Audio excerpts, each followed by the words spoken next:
Welcome to Backyard Botanist. Today we continue our conversation on gardening as an act of resistance.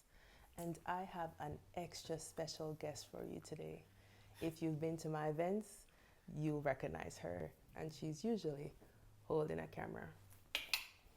That's right, today we'll be speaking with Saku, a photographer and videographer extraordinaire, and a huge advocate for horticultural therapy, and believes, in fact, gardening is an act of resistance. Introduce yourself to the folks. Thank you so much for having me, Misha.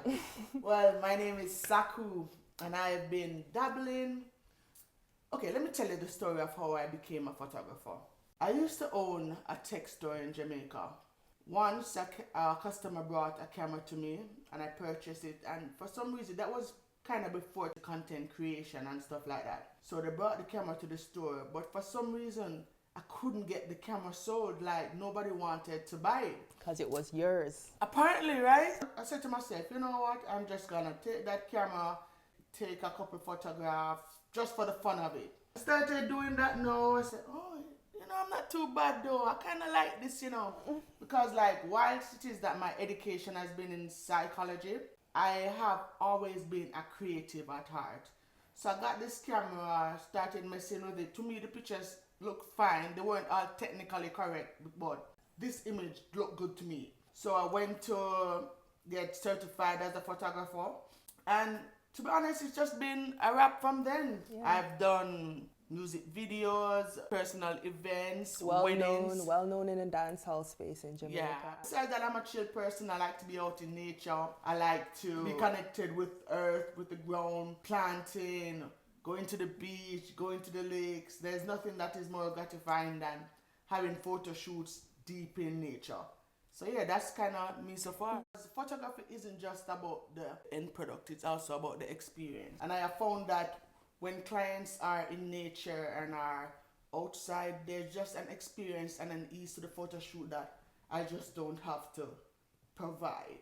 So, what is resistance gardening to you? When he asked me that question when we were having a conversation some time ago, I had to really think about like the flavor of it and its familiarity to my roots. For how much it reminds me of home and my people. They're quite spicy but very vibrant, Yeah. very refreshing, A resistant plant for me, or a resistant crop, is anything that brings me back to home or reminds me of myself, reminds me of my intricacies, reminds me of my grandmother building box cards, Oh my catching gosh. pigeon in the backyard. So a resistant plant to me, or a resistant crop, is anything that reminds me of home.